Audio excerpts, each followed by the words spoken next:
Okay, welcome to Azad IAS academy. जैसे कि आप लोगों को सूचित किया गया है कि आज हम लोग शुरू कर रहे हैं मध्य प्रदेश विशेष एमपीजी का शुरू करने वाला है। तो आप लोगों को लिंक मिल गई होगी, आप लोग जल्दी से लाइव आ जाइए। मैंने क्लास स्टार्ट कर दी है। चलिए शुरू करते हैं। देखिए, पहले मैं बात बता दूं आपको कि एमपीजी के एमपीपीएससी के लिए बहुत इंपॉर्टेंट क्यों हो जाता है। क्योंकि जब भी आप प्रशासनिक सेवाओं में काम करेंगे, नॉर्मली कहीं भी किसी भी स्टेट में काम करते हो, तो आपको मध्य प्रदेश की जिले और मध्य प्रदेश के कुछ जो तहसीलें हैं, मध्य प्रदेश की भाषाएं हैं, मध्य प्रदेश की जनजातियां हैं, इन सब चीज़ों के बारे में आपको नॉलेज रहेगा, ताकि आपको काम करने में थोड़ा आसानी रहे और जनता से यानी पब्लिक से कम्युनिकेट करने में थोड़ा सा आपको अच्छा महसूस हो और आप कर सके इजीली, समस्या उत्पन्न ना हो।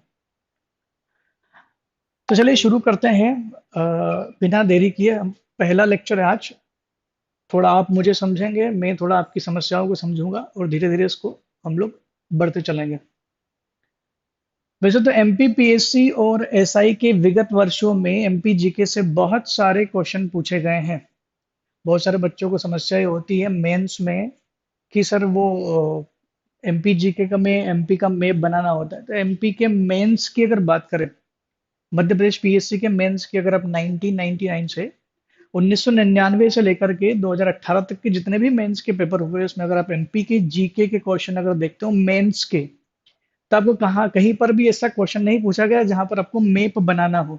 तो समस्या उसमें नहीं है ज़्यादा, बहुत कम टाइम पे ऐसा होता है कि कभी कभार मैप पूछ लिया जाता है। और फिर भी आप प्रैक्टिस करोगे तो कुछ समय बाद आपको एमपी का मैप बनाने का प्रैक्टिस हो जाएगा।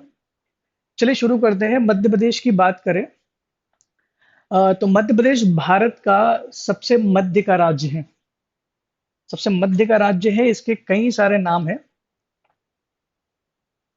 हम लोग देख लेते हैं नाम क्या क्या है। देखिए, जवाहरलाल नेहरू साहब ने इसका नाम रखा था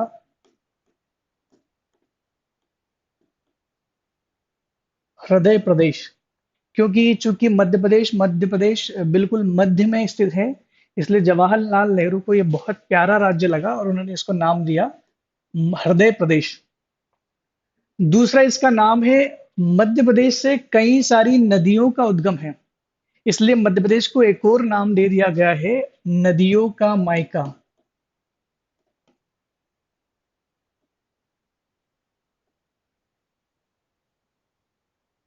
नदियों का मायका प्रदेश, यानी यहाँ से कई सारी नदियों का ओरिजिनेशन है, जिसमें नर्मदा सबसे महत्वपूर्ण नदी है। और सबसे ज्यादा बड़ी नदी जो मध्य प्रदेश की मानी जाती है, नर्मदा ही मानी जाती है। नेक्स्ट पॉइंट की बात करें तो मध्य प्रदेश का एक और नाम जो है, वो इसको बोला जाता है सोया प्रदेश। सोया प्रदेश, क्योंकि आप भी जानते हैं कि पूरे भारत में सबसे ज्यादा सोयाबीन का अगर कोई राज्य उत्पादन करता है, तो सोयाबीन का उत्पादन सबसे ज्यादा जो करता है वो मध्य प्रदेश ही करता है। सोयाबीन का जो साइंटिफिक नेम है, हो सकता है साइंटिफिक नेम भी किसी चीजों के पूछे जा सकते हैं, ग्लाइसिन मैक्स सोयाबीन का साइंटिफिक नेम। हम लोग आगे बात करेंगे सोयाबीन की, ठीक है। एक और चौथा नाम जो है मध्य प्रदेश का, उसकी बात करें तो ये है जनजातियों का राज्य।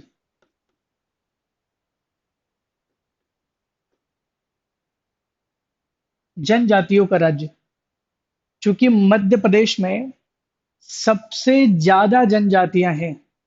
पूरे भारत में अगर जनजातियों की संख्या की बात करें, वैसे तो भारत में अनुसूचित जाति और जनजाति दोनों ही हैं, लेकिन भारत में अनुसूचित जाति का प्रतिशत ज्यादा है, जबकि मध्य प्रदेश में अनुसूचित जनजाति का प्रतिशत ज्यादा है। ठीक है, तो इसलिए इसको बोला जाता है जनजातियों का राज्य। नेक्स्ट नाम की अगर इसकी बात करें, तो इसको बोला जाता है आदि मानव की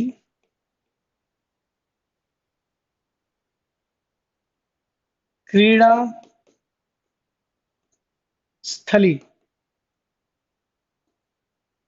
मध्य प्रदेश राज्य को आदि मानव की क्रीड़ा स्थली भी कहा जाता है। क्रीड़ा स्थली, ठीक है। अ, तो ये कुछ 5 नाम मैंने लिखे हैं। मध्य प्रदेश को हृदय प्रदेश भी कहा जाता है, मध्य प्रदेश को नदियों का मायका भी कहा जाता है। मध्य प्रदेश को सोया प्रदेश भी कहा जाता है। लाइटिंग आ रही है। मध्य प्रदेश को, हाँ, चालू कर दीजिए ऐसी, जनजातियों का राज्य भी कहा जाता है। और चूंकि मध्य प्रदेश में, आपको अगर आपने नाम सुना है भीमबेटका, तो भीमबेटका वो जगह है जहां पर मानव द्वारा निर्मित सबसे पुराने शैलाश्रयी चित्र हैं, जो कि लगभग 30,000 साल पुराने हैं।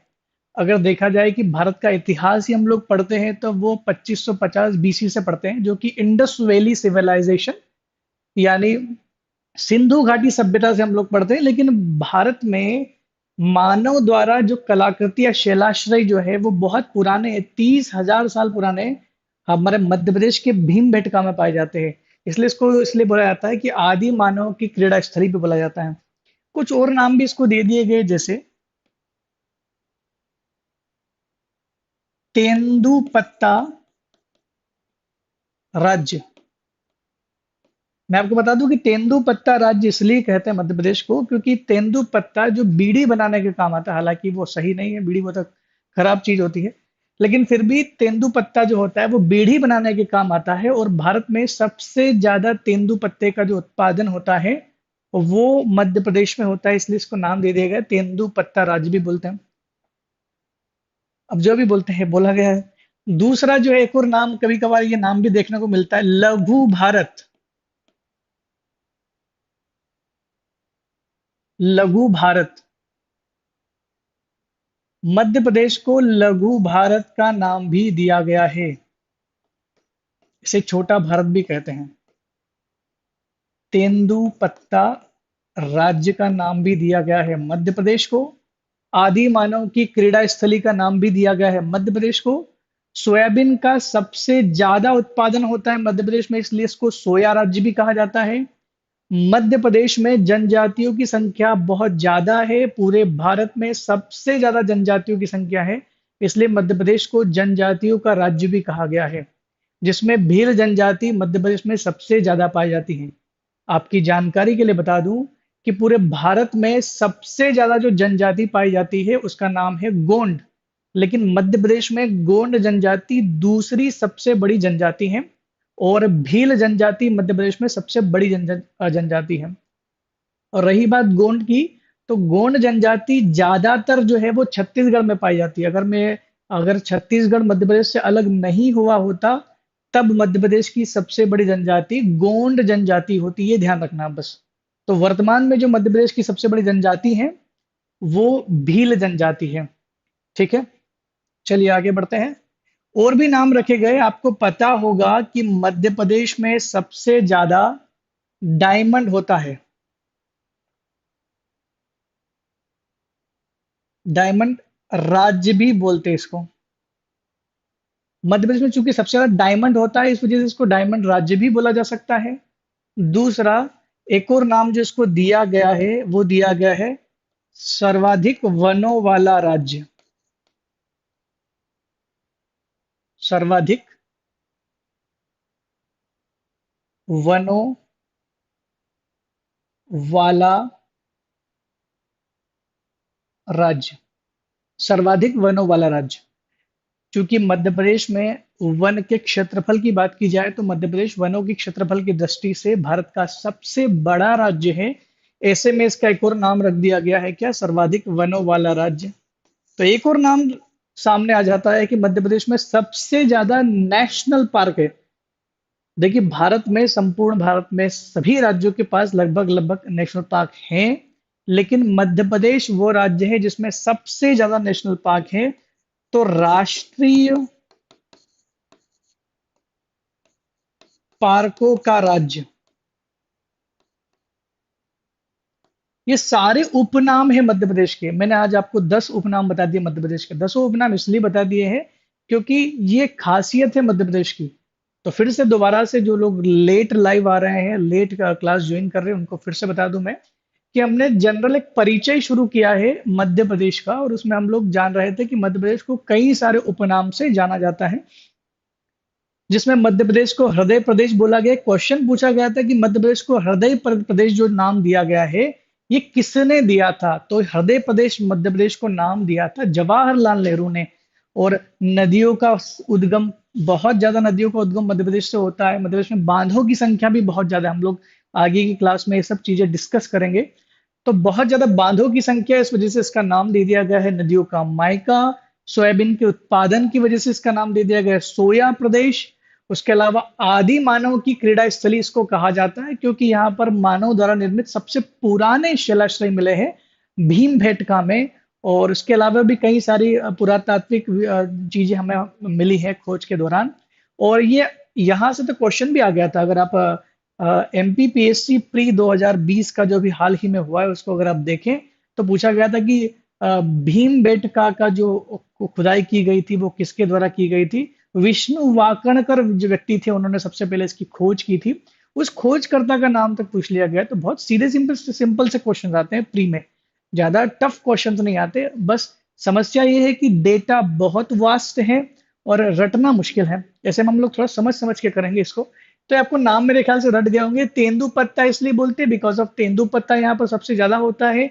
लघु भारत छोटा भारत कहा गया, इसका कोई पर्टिकुलर रीजन तो नहीं है, लेकिन इसको लघु भारत कहा जाता है। डायमंड भारत राज्य इसलिए कहा जाता है क्योंकि मध्य प्रदेश के पन्ना जिले में सबसे ज्यादा डायमंड मिलता है। अब देखिए क्या हो गया, डायमंड मिलता है तो डायमंड के बारे में क्वेश्चन भी एक बार पूछा गया था कि कौन सी श्रेणी में डायमंड मिलता है। मध्य प्रदेश बिजावर श्रेणी जो होती है चट्टानों की, उसमें डायमंड मिलता है। और एक क्वेश्चन भी पूछा गया, अगर आप मेंस में ये शब्द भी लिख दोगे ना बिजावर, तो उसका काफी अच्छा इंपैक्ट आएगा। तो आपको जो आंसर के जो आप आंसर लिखते हो उसके नंबर अगर आपको ज्यादा लेने हैं तो आपको टेक्निकल वर्ड बहुत ज्यादा लिखने पड़ते हैं। अगर आपने वो वर्ड समझ लिए तो सीधी सी बात है, हो जाएगा। सतना और पन्ना वो दो जिले हैं जहां पर सबसे ज्यादा डायमंड मिलता है। वहां पर किसानों को खेत में तक डायमंड मिल जाते हैं। हालांकि अगर डायमंड आपको मिलता है तो शर्त यह है कि आपको डायमंड इंडियन गवर्नमेंट को सौंपना पड़ेगा। सरकार आपको 20% जो उसकी वैल्यूएशन होती है मार्केट में, उसका 20% आपको दे देगा जब वो सेल होता है उसके बाद। ऐसा कई सारे लोगों को फायदा भी हुआ है। सर्वाधिक वन व्रत वाला क्षेत्र, सबसे ज्यादा वन मध्य प्रदेश में ही है पूरे भारत में। उसके अलावा जो लास्ट नाम मैंने आपको बताया था राष्ट्रीय पार्कों का राज्य, किताबों में दो चीज लिखी हुई मैं आपको बता दूं। सर्वाधिक राष्ट्रीय पार्क यानी नेशनल पार्क और वन्य जीव अभयारण्य वाला राज्य इसको बोला गया है। लेकिन पहली लाइन तो सही है कि मध्य प्रदेश सबसे ज्यादा राष्ट्रीय पार्कों का राज्य है, लेकिन मध्य प्रदेश सबसे ज्यादा वन्य जीव अभयारण्य वाला राज्य नहीं है। ठीक है। अ, तो राष्ट्रीय पार्क में सबसे आगे मध्य प्रदेश है। तो क्वेश्चन ये बनता है कि सबसे ज्यादा वाइल्ड लाइफ सेंचुरी, जिसको हम लोग हिंदी में बोलते हैं वन्य जीव अभयारण्य, ये सबसे ज्यादा किस राज्य में है? तो ये सबसे ज्यादा मिलेगी आपको केंद्र शासित प्रदेश, जिसको कहा जाता है अंडमान निकोबार, वहां मिलेंगे। तो मेरे ख्याल से आपको ये समझ में आ गया होगा जो मैंने आपको बताया है। और धीरे धीरे नोट भी करते चलिएगा। राजधानी मध्य प्रदेश की भोपाल है। भोपाल राजधानी कब बनाई गई, क्यों बनाई गई, ये कहानी हम लोग राज्य पुनर्गठन आयोग जब मैं आपको पढ़ाऊंगा, अभी इसके बाद जनरल परिचय खत्म हो जाता है तो हम लोग राज्य पुनर्गठन आयोग पर आएंगे और उससे संबंधित पूरी कहानी समझेंगे कि क्या कारण है कि इंदौर और ग्वालियर जैसे समृद्ध शहर होने के बाद भी भोपाल को मध्य प्रदेश की राजधानी बनाया गया। उसके पीछे कुछ राजनीतिक कारण हो थे और उस समय इंडिया डिवाइड हो रहा था, इंडिया में रियासतें अलग अलग हो रही थी, इसमें इंडिया को यूनाइट रखने के लिए ये डिसीजन लिया गया था। जो नेक्स्ट चीज आपके सामने आ रही है ये है आपकी भारत में भारत एक भू आवेष्टित राज्य है। सॉरी, मध्य प्रदेश एक भू आवेष्टित राज्य है। भू आवेष्टित का मतलब क्या होता है हम समझ लेते हैं। देखिए भू आवेष्टित का मतलब होता है कोई भूमि, भूमि का कोई भाग या कोई देश चारों तरफ से भूमि से घिरा हो, या अन्य देश या अन्य राज्य से घिरा हो। समझना इस बात को।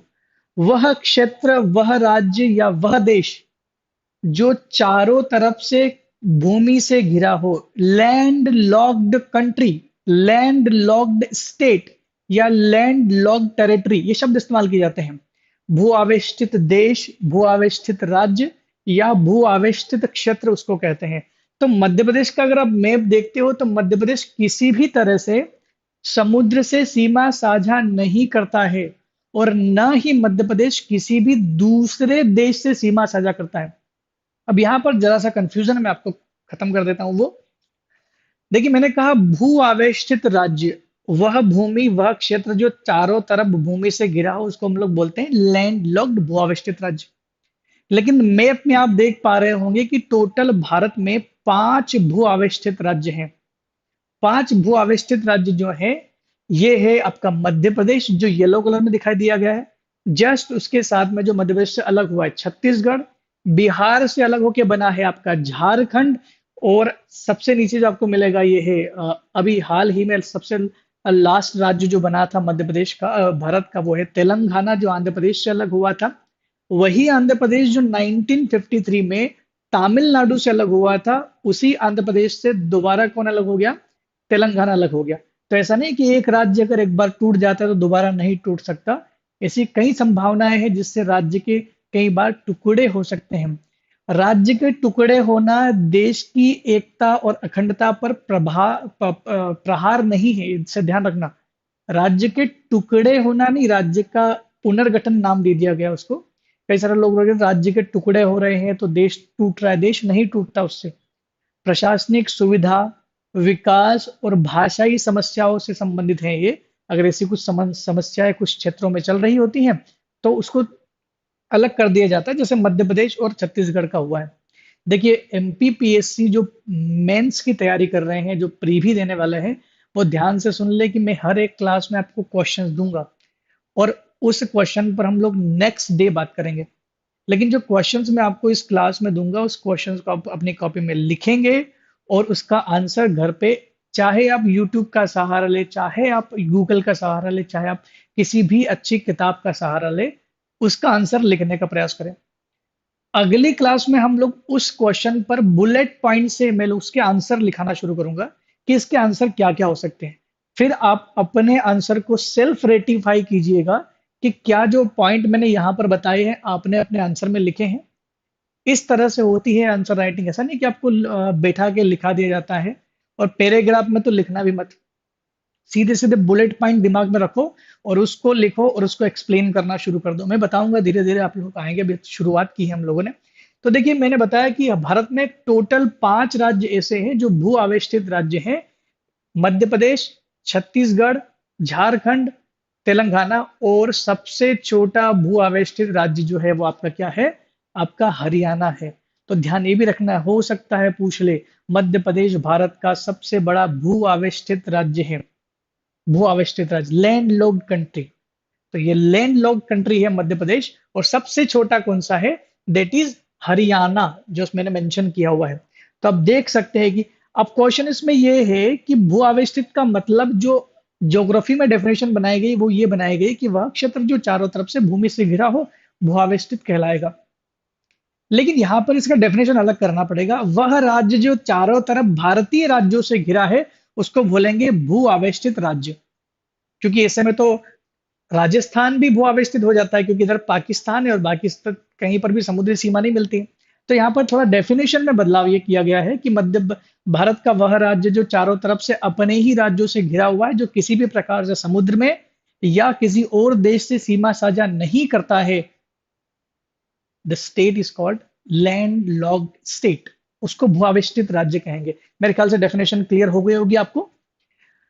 तो यहां पर ये इतने राज्य हैं: हरियाणा, मध्य प्रदेश, छत्तीसगढ़, तेलंगाना और झारखंड। ये 5 राज्य ऐसे जो भू आवेष्टित राज्य हैं। अब इसमें से हम लोग और भी क्वेश्चन बना सकते हैं, आपको दिख ही रहे सारे राज्य, सारे राज्यों के नाम भी मैं बता देता हूँ। हालांकि हम लोग एमपी जी के पढ़ रहे हैं, लेकिन भारत के सभी राज्यों की जानकारी होना बहुत आवश्यक है। आपको पता है ये जो एरिया है सबसे ऊपर का, ये, हालांकि ये जो कटा हुआ एरिया है ये तो पाकिस्तान ऑक्यूपाइड कश्मीर है, पीओके, पाकिस्तान ऑक्यूपाइड कश्मीर है। इसको हम लोग कैलकुलेट तो करते हैं, लेकिन हमारे पास नहीं है। इस बात से नकारा नहीं जा सकता कि पीओके हमारा नहीं है, पीओके हमारा है। और जब तक हम हैं तब तक इसको लेने के लिए कुछ ना कुछ करते रहेंगे। जैसे पाकिस्तान बोलता है ना कि कश्मीर हमारा है, जब तक चांद रहेगा हम लोग उसको लेने की कोशिश करेंगे। तो हम भी बोलते हैं जब तक हमारे पास अमित शाह है तब तक तो विश्वास है कि हो सकता है पीओके हमारे पास आ जाए। तो ये पीओके के ऊपर वाला जो हिस्सा है, ये जो दिख रहा है आपको, ये कश्मीर, जम्मू एंड कश्मीर बोला गया। और अभी 31 अक्टूबर 2019 को ये बदलाव किया गया था कि 31 अक्टूबर 2019 को क्या हुआ, आपको पता ही है कि अमित शाह साहब ने ये क्लियर कर दिया था कि जम्मू कश्मीर और लद्दाख जो है वो यूनियन टेरिटरी बनेंगे। जम्मू कश्मीर को राज्य का दर्जा हटा लिया गया है। इसका मतलब ये है, अब बात किसने बोली, देखिए थोड़ा सा समझना, पॉलिटी को इसमें थोड़ा सा मैं इन्वॉल्व करूंगा क्योंकि जरूरी है। थोड़ा सा समझना, जम्मू कश्मीर से मैं बात फिर मैं एमपी में आ जाऊंगा। बोला गया है कि जम्मू कश्मीर और लद्दाख दो अलग अलग यूनियन टेरिटरी होंगे। जम्मू कश्मीर राज्य है, वहां की सरकार भी होती है, लेकिन बोल कौन रहा है? भारत का गृह मंत्री बोल रहा है। बोल कौन रही है? संसद ये कर दे, इसका मतलब संसद के पास वो पावर है। तो पार्लियामेंट के पास खाली ये पावर है कि वो नया राज्य बना सकता है। स्टेट गवर्नमेंट के पास कोई पावर नहीं है। राज्य सरकार बोले कि नहीं मुझे नहीं बनना यूनियन टेरिटरी, तो भी राज्य सरकार कुछ नहीं कर सकती। ये ध्यान रखना, हम लोग राज्य पुनर्गठन आयोग में इसकी कहानी के रूप में समझेंगे। तो ठीक है, तो जम्मू कश्मीर एक यूनियन टेरिटरी और लद्दाख को बना दिया गया, इस बात को ध्यान रखना है। 31 अक्टूबर को ये किया गया था और जम्मू कश्मीर में धारा 370 खत्म कर दी गई है। 31 अक्टूबर वो डेट क्यों चुनी गई, उसका एक रीजन है। 31 अक्टूबर को एकता दिवस मनाते हैं हम लोग, unity day, national unity day. किसकी याद में मनाते हैं? तो वो हम लोग मनाते हैं सरदार वल्लभ भाई पटेल की याद में। सरदार वल्लभ भाई पटेल वही व्यक्ति हैं जिन्होंने पूरे देश को एक कर दिया था, एकीकरण किया था। उन्हें भारत का विस्मार्क कहा जाता है। भारत का विस्मार्क कहा जाता है उन्हें। और उन्होंने पूरे भारत को एक कर दिया था। केवल एक रियासत जो है सबसे समस्याग्रस्त छूट गई थी, क्योंकि उन्होंने उसमें इन्वॉल्वमेंट उनका नहीं था, जवाहरलाल नेहरू का इन्वॉल्वमेंट था, वो था जम्मू एंड कश्मीर। तो जम्मू एंड कश्मीर जो उनका सपना था पूरे भारत का, वो पूरा हुआ अभी जाकर के 31 अक्टूबर को। तो 31 अक्टूबर को ही ये हुआ, तो डेट ध्यान रखना आप। उसमें अब धारा 370 हटा दी गई, उसको यूनियन टेरिटरी घोषित कर दिया गया है। चलिए आगे बढ़ते हैं मेरे ख्याल से।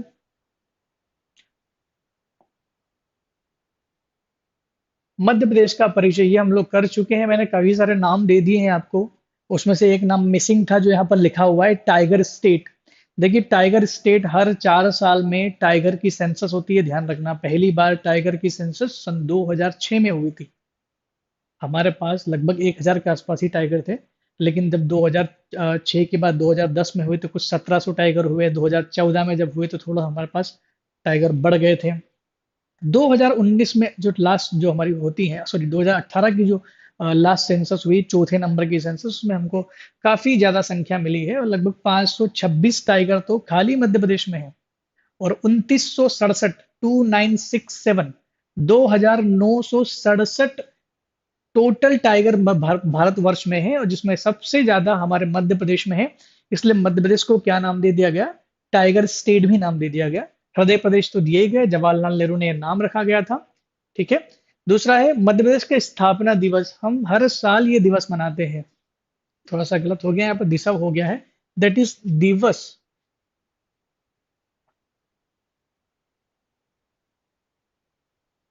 ये दिवस है, डे है। दिवस। ठीक है। तो 1 नवंबर 1956 को मध्य प्रदेश का दिवस दिवस मनाते हैं। 1 नवंबर डेट आपके लिए बहुत इंपॉर्टेंट होने वाला है, क्योंकि 1 नवंबर वही डेट है जिस दिन छत्तीसगढ़ मध्य प्रदेश से अलग हुआ था। तो मध्य प्रदेश का कुल मिला के 2 बार पुनर्गठन किया गया है, 2 बार रीस्टेब्लिशमेंट हुआ है। तो ये दोनों बार एक ही डेट पर हुआ था, 1 नवंबर को। हालांकि 1 नवंबर के पीछे कोई खासा रहस्य नहीं है, फिर भी 1 नवंबर एक अच्छा डेट है जिसको आपको ध्यान रखना पड़ेगा। मध्य प्रदेश का जो टोटल एरिया है वो आपके सामने है, 3,08,252 वर्ग किलोमीटर। लेकिन ये एरिया बहुत कई बार ऐसा होता है कि नहीं पूछा जाता है। मध्य प्रदेश का मैप आप लोग देख रहे होंगे। मध्य प्रदेश के मैप में जो टॉपिक दिया गया है, मध्य प्रदेश का विस्तार, भौगोलिक विस्तार। हालांकि इस विस्तार को हम लोग मध्य प्रदेश के भूगोल वाले टॉपिक में पूरी तरह से पढ़ेंगे, समझेंगे। लेकिन फिर भी मैं आपको बता दूं कि मध्य प्रदेश कहाँ से कहाँ कितना फैला हुआ है।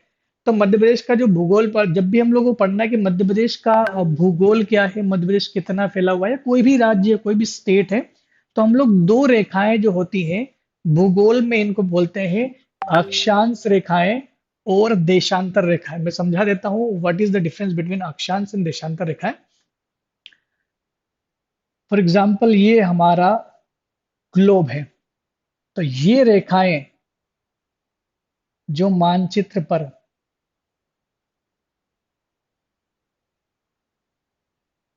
ये रेखा है जो मानचित्र पर खड़ी खींची जाती हैं, ऐसे वर्टिकल लाइंस जो होती हैं, इसको हम लोग बोलते हैं देशांतर रेखाएं, दैट इज कॉल्ड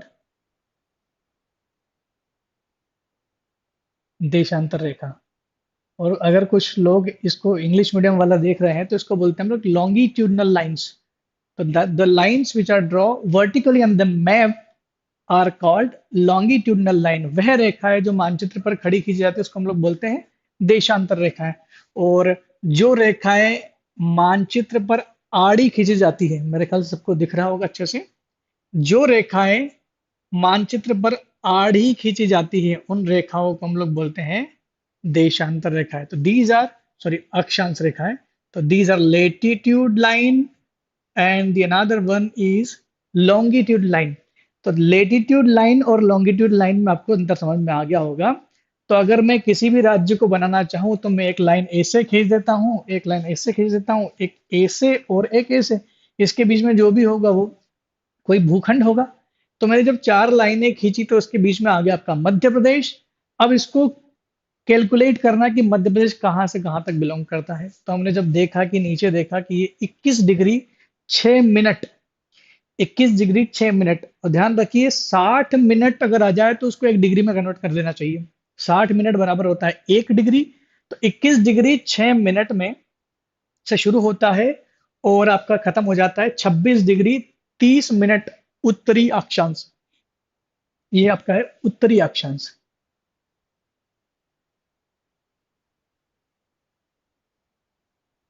उत्तरी अक्षांश। और ये भी आपका क्या है, 21 डिग्री 6 अंश उत्तरी अक्षांश।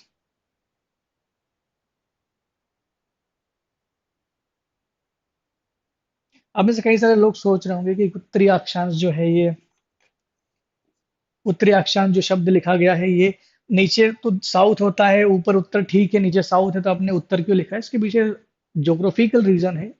क्योंकि पूरे वर्ल्ड में ये वर्ल्ड का मैप है, ये 0 डिग्री है, विषुवत रेखा है, और भारत जो है इस जगह पर आता है पूरे वर्ल्ड में। 0 डिग्री के ऊपर अगर आपने भूगोल का क्लास लिया है तो मुझे जानकारी होगी इस बात की कि आप लोग ये जानते होंगे, मैं समझता हूँ कि आप समझते होंगे, 0 डिग्री को विषुवत रेखा बोलते हैं, इक्वेटर कहते हैं। और इक्वेटर के ऊपर का जो हिस्सा होता है उसको हम लोग बोलते हैं नदर्न हेमिस्फीयर, हिंदी में उसको बोलते हैं उत्तरी गोलार्ध। तो भारत उत्तरी गोलार्ध में स्थित है। और अगर इस लाइन को भी मैं 0 डिग्री मान लूं, ये भी 0 डिग्री होती है, भूगोल में आपने जरूर पढ़ा होगा। इसको हम लोग मानक समय रेखा कहते हैं। 0 डिग्री से उधर वाला जो हिस्सा होता है पूरा ये वाला,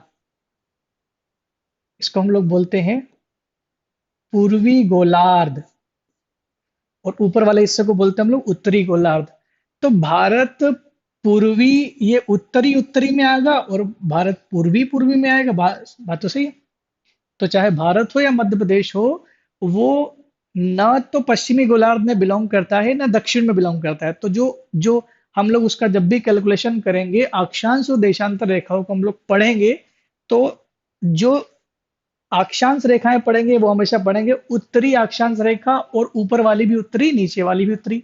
और जब देशांतर रेखाएं पढ़ेंगे तो ये भी उत्तरी और ये भी उत्तरी। तो देशांतर रेखा जो आपकी है, यह आपका 74 डिग्री और 9 मिनट ईस्ट लॉन्गिट्यूडनल लाइन, ई का मतलब होता है ईस्ट यानी पूर्वी देशांतर रेखा, और 82 डिग्री 48 मिनट ये भी क्या होती है, पूर्वी देशांतर रेखा होती है।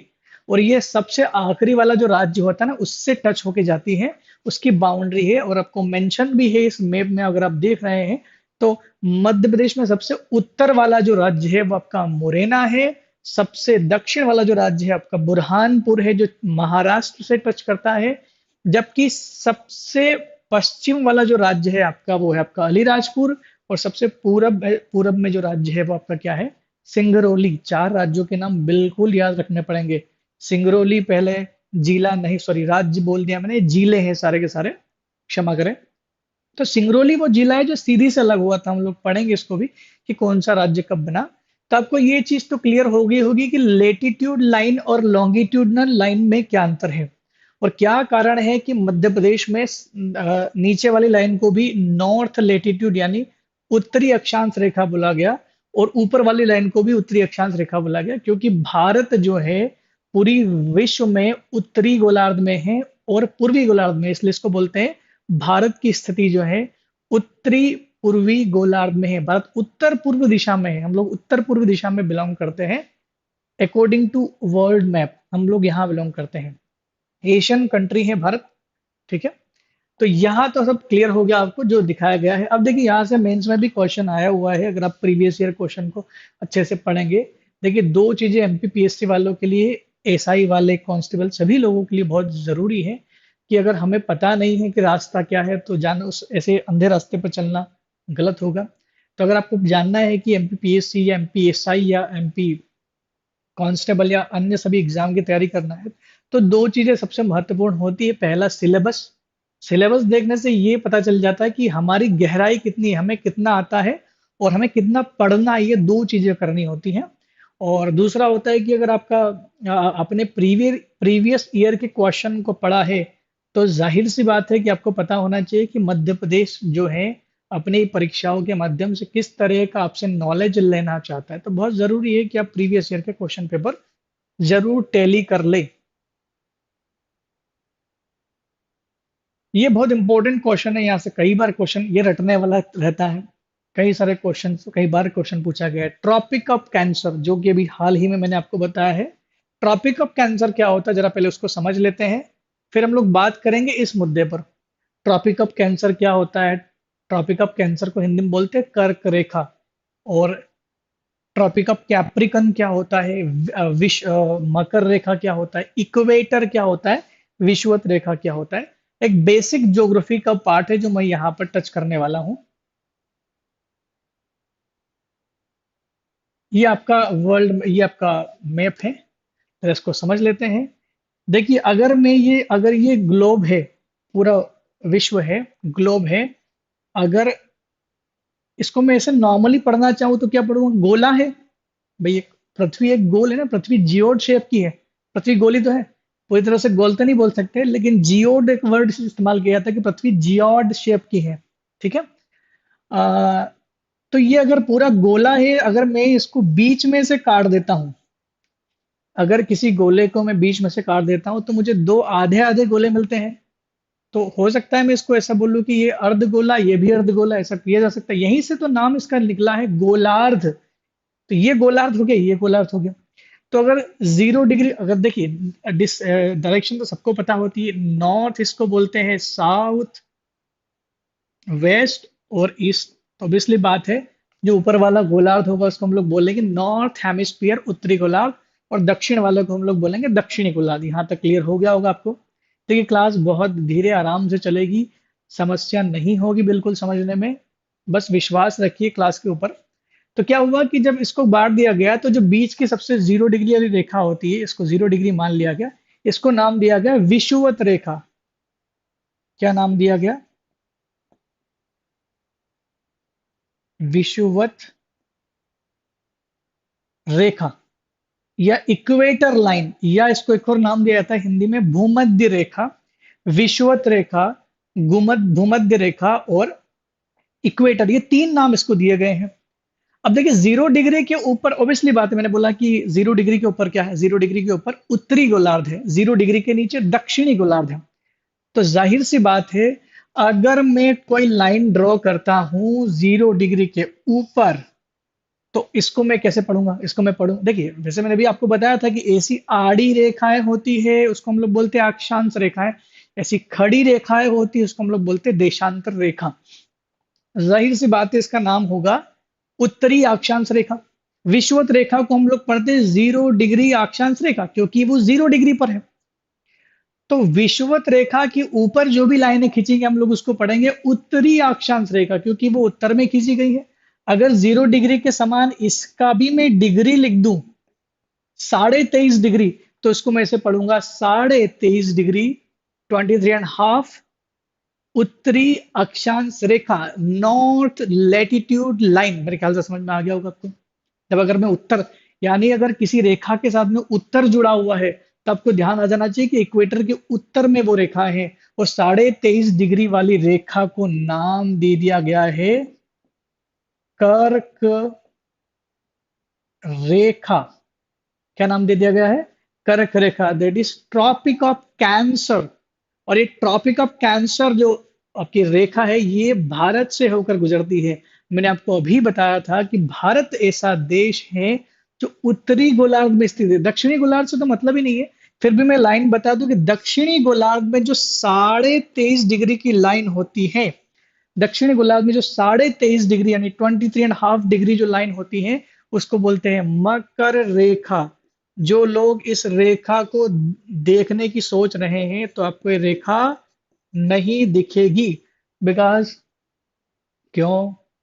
क्योंकि ये रेखाएं इमेजिनरी लाइन से केवल मैप में खींची जाती है, इनको देखा नहीं जा सकता, आभासी रेखाएं हैं। बस मैपिंग करने के उद्देश्य से इनको बनाया जाता है। तो हम लोग समझ लेते हैं मकर रेखा ट्रॉपिक ऑफ कैप्रिकन और कर्क रेखा ट्रॉपिक ऑफ कैंसर, ये दोनों रेखा इंपॉर्टेंट हैं। अगर मैं दक्षिणी अक्षांश रेखा की बात करूं, 23.5 डिग्री दक्षिणी अक्षांश रेखा मकर रेखा, 23.5 डिग्री उत्तरी अक्षांश रेखा दैट इज कर्क रेखा। ये डिफरेंस तो समझ में आ गया होगा। अब मैंने बताया कि कर्क रेखा भारत से गुजरती है, मकर रेखा नहीं गुजरती, क्योंकि भारत जो है वो यहाँ है, पूरा यहाँ है। 0 डिग्री से ऊपर है ना, तो 0 डिग्री भारत से निकलती है ना, 23.5 डिग्री दक्षिण वाली यानी मकर रेखा भी भारत से नहीं गुजरती है। तो इन तीन इंपॉर्टेंट लाइन में से कौन सी लाइन गुजरती है? That is tropic of cancer, कर्क रेखा। और कई सारे बच्चे सोचते हैं कि सर 23.5 ही क्यों लिया गया, और दूसरा डिग्री नहीं मिला क्या? तो इसका इसका कारण ये है, भूगोल में आपने पढ़ा होगा कि पृथ्वी अपने अक्ष पर 23.5 डिग्री झुकी हुई है। अगर पृथ्वी अपने अक्ष पर 23.5 डिग्री झुकी हुई है, तो 23.5 डिग्री का वो एक कोण बनाती है अक्ष से, अक्ष पर झुकी है, तो झुकाव का कोण कितना हो गया? 23.5 डिग्री। इसी वजह से 23.5 डिग्री को इंपॉर्टेंस दिया गया है, क्योंकि सूर्य कभी भी कर्क रेखा और मकर रेखा से ऊपर या मकर रेखा से नीचे कभी जाता नहीं है। सूर्य इन दोनों रेखाओं के बीच में दोलन करता है, और that is reason why season are change. यही कारण है कि सीजन चेंज होते रहते हैं। ठीक है, ओके, आगे की बात करते हैं हम लोग। किसी ने लिखा है virtually. Okay, good morning to all of you, good morning. देखिए, फिर से बात कर लेते हैं। तो कर्क रेखा मध्य प्रदेश से गुजरती है। और एक बात तो बता दूं, कर्क रेखा खाली मध्य प्रदेश से नहीं गुजरती है, पूरे भारत से ही गुजरती है। भारत के मैप में एक बार इसको मैं बता दूं कि कहाँ से गुजर रही होती है। ये भारत का मैप है, आपकी कर्क रेखा यहां से गुजर रही है। कर्क रेखा आपकी यहां से गुजर रही है,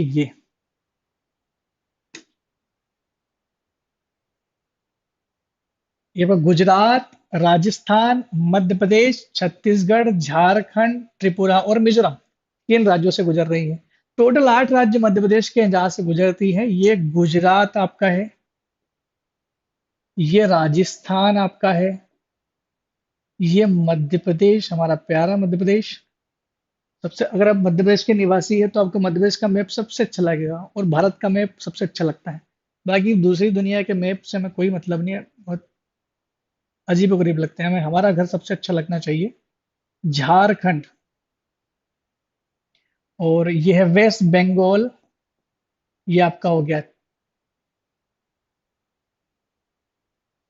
त्रिपुरा, और ये आपका हो गया मिजोरम, मिजो मिजोरम, त्रिपुरा, मिजोरम।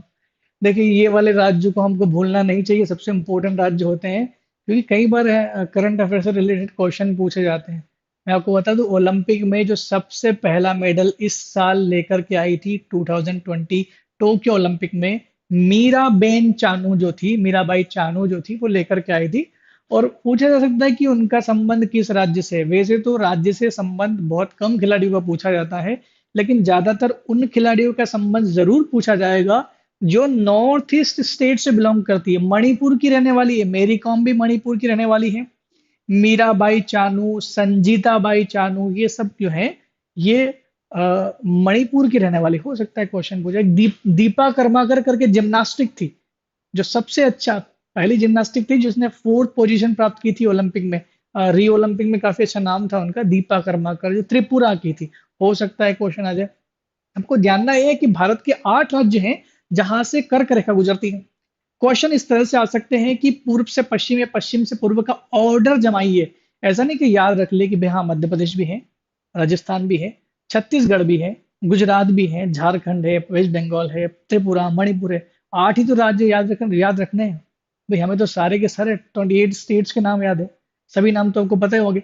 लेकिन फिर भी इसमें इम्पोर्टेंट क्या है, पूछ लिया कि बताइए कि राज्यों को क्रोनोलॉजिकल ऑर्डर में जमाइए, सही क्रम में जमाइए कि राज्य पश्चिम से पूर्व की ओर जाते हैं तो कौन कौन से राज्य जाते हैं जो कर्क रेखा पर स्थित है। तो सबसे पहले नाम आएगा आपका, ऑब्वियसली बात है, गुजरात, राजस्थान, मध्य प्रदेश, छत्तीसगढ़, झारखंड, वेस्ट बंगाल, त्रिपुरा, मिजोरम। उल्टा पूछेगा पूर्व से पश्चिम तो उधर से इधर कर देना, ये आपके हाथ में है। तो ये 8 राज्य है। उसमें से 2 राज्य ऐसे हैं जिनकी राजधानी से भी पासेस थ्रू होती है। ये क्वेश्चन भी पूछा गया है कि भारत के वो कौन से राज्य हैं जिनकी राजधानी से कर्क रेखा गुजरती है। तो 2 राज्य आते हैं। The first one is Madhya Pradesh की भोपाल से निकलती है, and the second one is Ranchi of Jharkhand. Jharkhand की राजधानी रांची जो है वहां से भी आपकी ट्रॉपिक ऑफ कैंसर निकलती है। फिर से मुद्दे पर आ जाते हैं हम लोग जल्दी से। ये आ गया आपका कर्क रेखा। तो मध्य प्रदेश के टोटल 14 जिलों से निकलती है। 14 जिले मध्य प्रदेश के कुछ इस प्रकार है जो आपके यहाँ पर कलर्ड फॉर्म में दिए गए हैं, और ऊपर नाम भी लिखे गए। अगर आपको इसमें नाम नहीं दिख रहे तो नाम ऊपर दिखे। यहाँ पर ऐसे क्रोनोलॉजी नहीं पूछा जाता है कि इधर से उधर कि उधर से इधर। फिर भी बच्चे इसको रट लेते हैं कि इधर से चलने पर कौन आता है, इधर से चलने पर कौन आता है। कर्क रेखा से जो है मध्य प्रदेश के 14 जिलों से पासेस थ्रू होती है, जिसमें सबसे पश्चिम का जिला जो है वो है रतलाम। उसके बाद आपका उज्जैन आता है। देखिए मैप में थोड़ा सा यहाँ पर कंफ्यूजन रहता है। अगर आपको मैप क्लियरली दिख रहा है तो ये जो आगर मालवा जो जिला है उसके नीचे आता है शाहजहांपुर। मैप में जो लाइन खींची गई है ना, जो आपके मैपों में जो लाइन खींची गई है उसमें शाहजहांपुर को बताया गया है कि उससे गुजर रहा है, लेकिन फिर भी आंसर में लिखा गया आगर मालवा से गुजरती है। तो ये सही इसका आंसर आगर मालवा ही है, शाहजहांपुर से नहीं गुजरती है। 2013 में 16 अगस्त 2013 में आगर मालवा शाहजहांपुर से अलग होकर के नया जिला बना था। एक और बात मैं आपको क्लियर कर दूं कि जिले नए बनाने का राइट्स जिला पुनर्गठन आयोग के पास में है, जो कि राज्य सरकार बनाती है। नए राज्य बनाने का जो अधिकार है वो संसद के पास में, only parliament has power to create form new state. और ये आर्टिकल नंबर 3 में लिखा है संविधान में। कॉन्स्टिट्यूशन जो है वो प्रोवाइड करता है ये पावर टू द पार्लियामेंट। तो पार्लियामेंट को पावर देता है कि नए राज्यों का निर्माण किया जा सकता है। हम लोग पढ़ेंगे इसको भी आगे। रतलाम, उज्जैन, आगर मालवा, ये तीनों मालवा वाले एरिया है। इवन राजगढ़ भी मालवा एरिया है। राजगढ़, सीहोर, भोपाल तो सब जानते ही हैं। विदिशा, रायसेन, सागर, दमोह, कटनी, जबलपुर, उमरिया और शहडोल। जो भी लोग पढ़ रहे हैं, अगर आप नोट्स बना रहे हो तो बहुत अच्छी बात है। मैं एक बार कमेंट पढ़ लेता हूँ। मैंने अभी पेमेंट कर दिया। अरे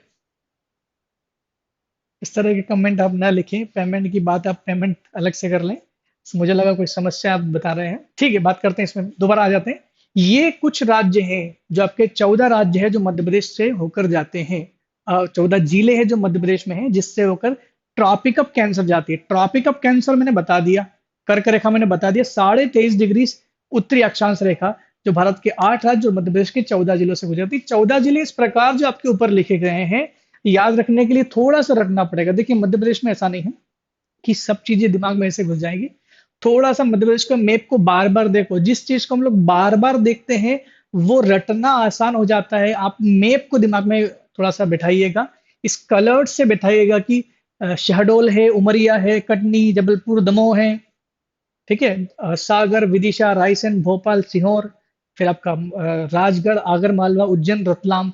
आगर मालवा, उज्जैन, रतलाम, राजगढ़, जो लोग मध्य प्रदेश से बिलोंग करते हैं और मध्य प्रदेश की एग्जाम दे रहे हैं उनके लिए रटना आसान हो जाता है, क्योंकि ये आपकी मातृभूमि है और यहाँ से आपको जानना हो, ये सब अच्छी लगती है। अपने नाम सुनने पर हम लोग जल्दी याद हो जाते हैं। अभी मैं आपको 10 भारतीय लोगों के नाम दूं, अभी जस्ट बोलूं कि 10 नाम ले ले दूं, अभी बोलूं कमेंट में लिख के बताएं मैंने 10 नाम किस किस लोगों के लिए, तो आप तुरंत उसमें से कुछ लोग ऐसे होंगे जो 10 नाम पूरे लिख देंगे, क्योंकि आपको अपने वाले जो फैमिलियर नेम होते हैं वो जल्दी याद हो जाते हैं। अभी मैं किसी यूके वाले, आप किसी फॉरेनर के नाम ले दूं 10 नाम, तो मुश्किल से 2 या 4 नाम आप लिख पाओगे या याद रख पाओगे। तो रीजन क्या है, जो नाम हमारे फेमिलियर होते हैं उनको याद करना इजी होता है। आप समझते हैं इस बात को? चलिए आगे बढ़ते हैं, लंबाई की बात कर ले कि मध्य प्रदेश की लंबाई कहाँ कहाँ कितनी कितनी है। तो लंबाई सीधी सी बात है, जो सबसे लास्ट जिला होगा उससे लेकर लंबाई मापते हैं। तो सबसे उत्तर में जो जिला है वो आपका मुरैना पड़ता है, सबसे दक्षिण में आपका बुरहानपुर पड़ता है। तो मुरैना से बुरहानपुर के ये तो यहाँ खींचा गया, एक्चुअल में ये यहाँ से यहाँ तक खींचा जाता है। ये ये जो दूरी खींची गई है 605 किलोमीटर लंबाई है। देखिए, यहाँ चौड़ाई शब्द का इस्तेमाल नहीं किया जाता। मध्य प्रदेश की लंबाई उत्तर से दक्षिण और मध्य प्रदेश की लंबाई पूरब से पश्चिम बोला जाता है, न कि चौड़ाई बोला जाता है। लंबा चौड़ा इसमें नहीं होता है, इसमें लंबाई चौड़ाई नहीं दी जाती है, कोई चीज ऑब्जेक्ट नहीं है। ठीक है, तो लंबाई है। लेकिन अगर आप बोलोगे उत्तर से दक्षिण, तो मध्य प्रदेश उत्तर से दक्षिण कम लंबा है। ये कैसे पता चला, कैसे नाप लिया? नापने वाला तो कुछ होगा नहीं ऐसा। इसको नापते हम लोग लेटीट्यूड लॉन्गिट्यूडनल लाइन से नापा जाता है। लेटीट्यूड लॉन्गिट्यूडनल लाइन का फिर से मैं जिक्र कर देता हूँ, आज बार बार उसका जिक्र आ रहा है। लेटीट्यूड लॉन्गिट्यूडनल लाइन में हम लोग नापते हैं। लॉन्गिट्यूडनल लाइन नापना यानी देशांतर रेखाओं से नापना थोड़ा सा कॉम्प्लेक्स होता है, लेकिन अक्षांश रेखाएं थोड़ा सा इजी हो जाती है। देखिए, अक्षांश रेखाएं एक दूसरे के पैरेलल होती हैं, ऐसे बिल्कुल समांतर चलती। देशांतर रेखाएं तो ऐसी होती, काटती एक दूसरे को। देशांतर रेखा और अक्षांश रेखा यही तो अंतर है कि देशांतर रेखाएं एक दूसरे से मिल जाती है आखिरी में जाकर के। जो आपको मैप दिया मैंने, ये देशांतर रेखा एक दूसरे से मिल जाती है, अक्षांश रेखा एक दूसरे से कभी नहीं मिलती। दो लाइन जो कभी एक दूसरे को इंटरसेक्ट नहीं करती, दो लाइन जो कभी एक दूसरे को काटती नहीं है, उन लाइन को हम बोलते हैं समानांतर रेखाएं, पैरेलल लाइंस। तो latitude lines are parallel lines, अक्षांश रेखाएं समांतर रेखा होती है, इसलिए कभी एक दूसरे को काटती नहीं है। और जो रेखा समांतर रेखा है, उनके दोनों के बीच की दूरी हमेशा बराबर होती है। The distance between two latitude lines are always equal if it is parallel. है तो हमेशा इक्वल होगी। तो ये मान लो 1 डिग्री है, 0 डिग्री है, 0 डिग्री और 1 डिग्री के बीच की जो डिस्टेंस है वो हमेशा होगी, याद रखना है इसको, 111.37 किलोमीटर, 111.37 किलोमीटर। अब जाहिर सी बात है, हमने अभी पढ़ा है कि मध्य प्रदेश का जो विस्तार 21 डिग्री से लेकर 26 डिग्री तक है। अभी जस्ट मैंने बताया था आपको कि मध्य प्रदेश का विस्तार 21 डिग्री से लेकर के 26 डिग्री तक है। ये देखो, 21 डिग्री 6 अंश से 26 डिग्री 30 अंश तक इसका विस्तार है। 21 और 26 में अंतर कितना हो गया? 5 डिग्री का अंतर हो गया। और 5 डिग्री का अंतर हो गया, थोड़ा सा इसमें अंश भी जुड़ा गया, उसको अंश को कैलकुलेट करते हैं।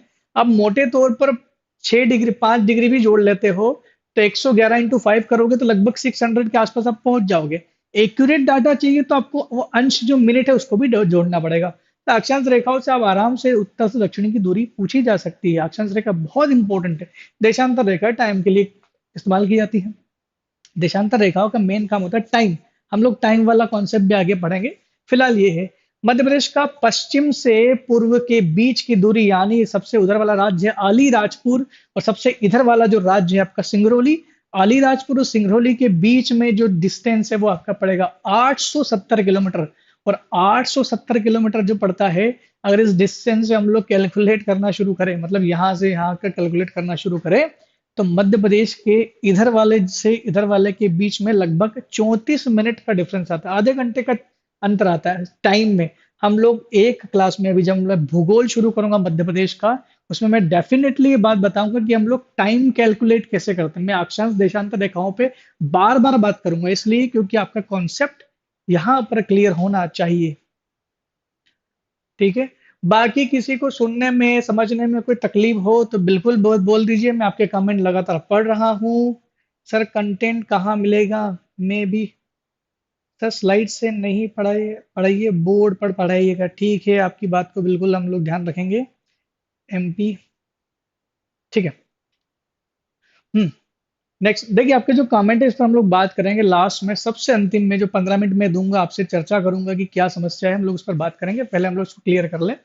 मध्य प्रदेश की बात करें तो मध्य प्रदेश का अगर हम लोग जनरल परिचय पढ़े, तो जनरल परिचय में आता है कुछ चीजें, जो टेरिटरीज होती है उसको समझना होता है। उसमें संभाग होते हैं, जिले होते हैं, तहसील होती है, विकास खंड होते हैं और ग्राम होते हैं। कुछ टोटल 5-6 इकाइयां होती है।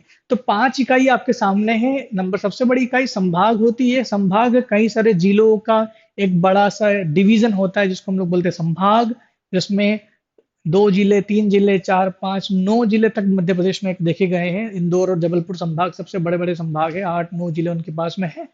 उसके बाद आपको जिले की बात करें तो टोटल जिले 52 हो चुके हैं।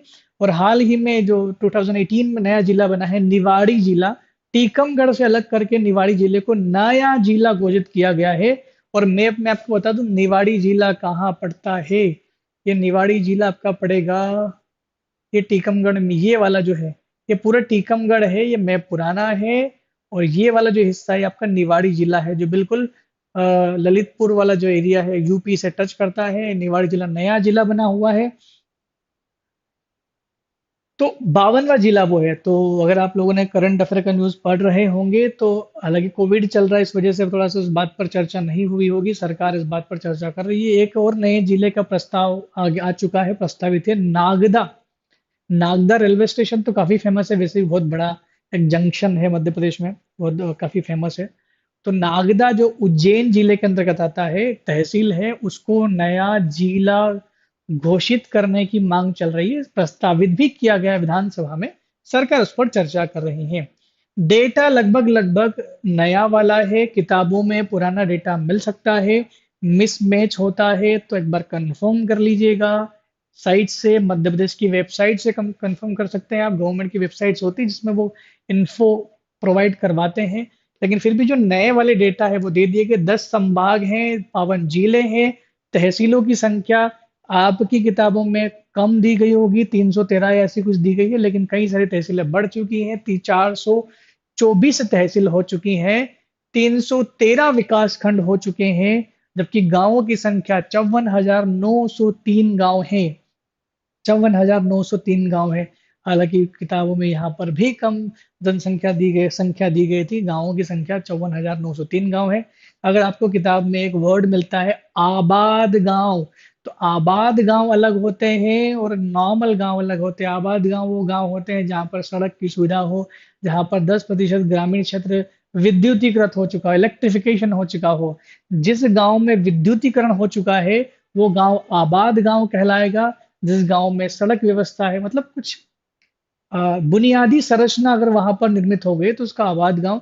क्योंकि गांवों की वैसे भी 500 जनसंख्या तक के भी जो गांव होते हैं उससे भी कम वाले गांव घोषित किए गए हैं। बस शर्त है कि उसको किसी बड़ी ग्राम पंचायत से जोड़ दिया जाता है। इसलिए गांव की संख्या में और ग्राम पंचायत की संख्या में हमेशा हर राज्य में अंतर आता है। नेक्स्ट है आपका मध्य प्रदेश में नगरीय निकाय। मध्य प्रदेश के नगरीय निकाय की बात करें तो नगर निगम बढ़ चुके हैं अभी हाल ही में, 2018 में बढ़े थे। 2 नगर निगम ऐड करने हैं आपको।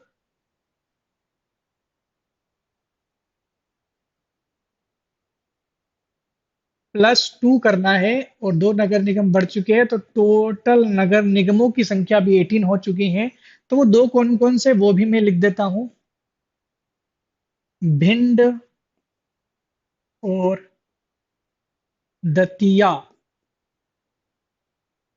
देखिए भिंड और दतिया वो दो नगर पालिकाएं थी जिनको 2018 में नगर निगम घोषित कर दिया गया है। तो पहले नगर पालिकाओं की संख्या 100 हुआ करती थी, 2 माइनस करेंगे 98 हो गया, ये सही डाटा है। और यहाँ पर आपका 18 राइट आंसर आएगा।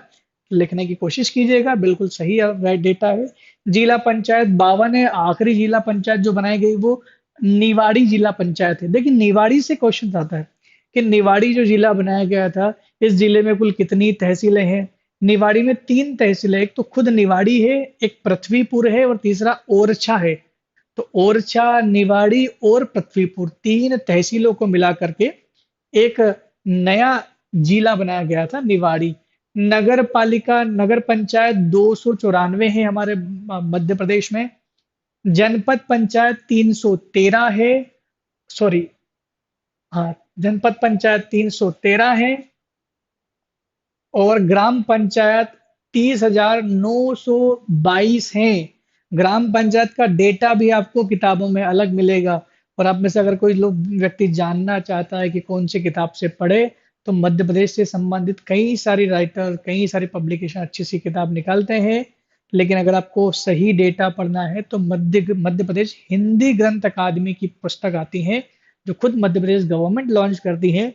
तो ये बात तो माननी पड़ेगी कि उसका डेटा सही होना चाहिए, भले उसमें डेटा कुछ भी दिया हो, लेकिन मध्य प्रदेश अकादमी की हिंदी ग्रंथ अकादमी की गवर्नमेंट बुक है, तो गवर्नमेंट बुक के डेटा मान्य रहते हैं। फॉर एग्जाम्पल, अगर मान लो कोई एग्जाम में आपको एक क्वेश्चन आपने सही किया और उस आयोग ने गलत कर दिया, क्योंकि आपने वो क्वेश्चन एनसीईआरटी में तो मध्य प्रदेश की नहीं होती, हिंदी ग्रंथ अकादमी की पुस्तक से, एक ऑथेंटिक पुस्तक से पढ़ के आपने किया था, उस पुस्तक में वही सही है जो आपने लगाया है, लेकिन आयोग ने उसको गलत करार दे दिया, तो इस बेस पर आप हाई कोर्ट में अपील कर सकते हैं, क्योंकि आपका अधिकार है।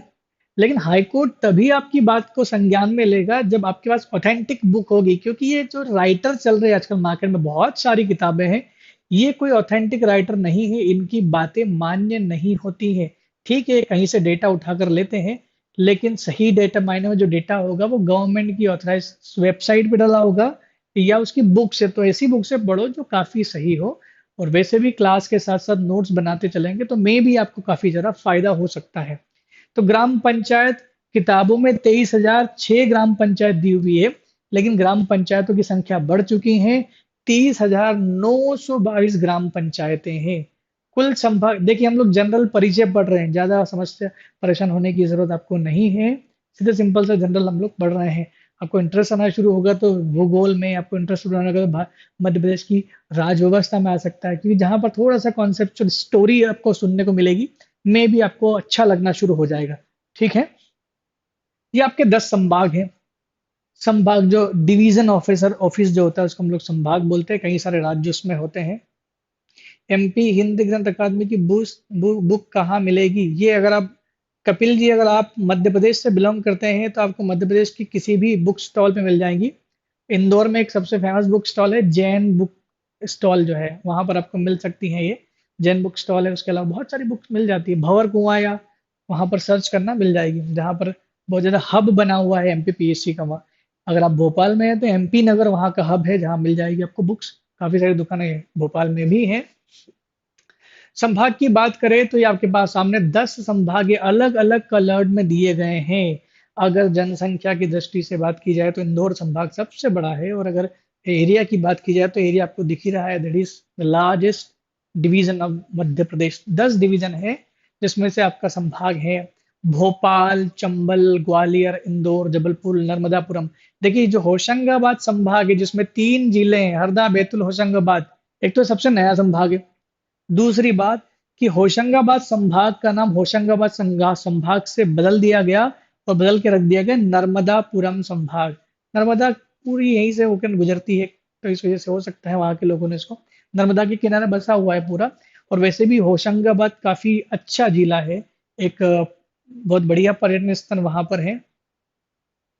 ऑनलाइन कहाँ से मिलेगी बता दूंगा बेटा, मैं सब कुछ बताऊंगा कहाँ से क्या मिलने वाला है, कोशिश करूंगा कि आपको सारे प्रश्नों के उत्तर मिल जाए।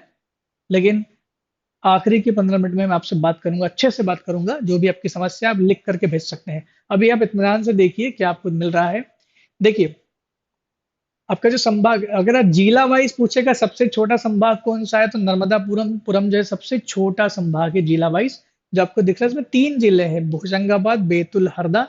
बाकी जितने भी संभाग है वो बड़े बड़े। सबसे बड़ा संभाग आपको इंदौर मिल जाएगा, जिसमें लगभग 9 जिले होंगे, 1, 2, 3, 4, 5, 6, 7, 8, 8 जिले इसमें हैं, और 8 ही जिले इसमें भी मिलेंगे आपको। ये बड़े बड़े संभाग है दो। बाकी संभाग के बारे में क्वेश्चन नहीं आते हैं।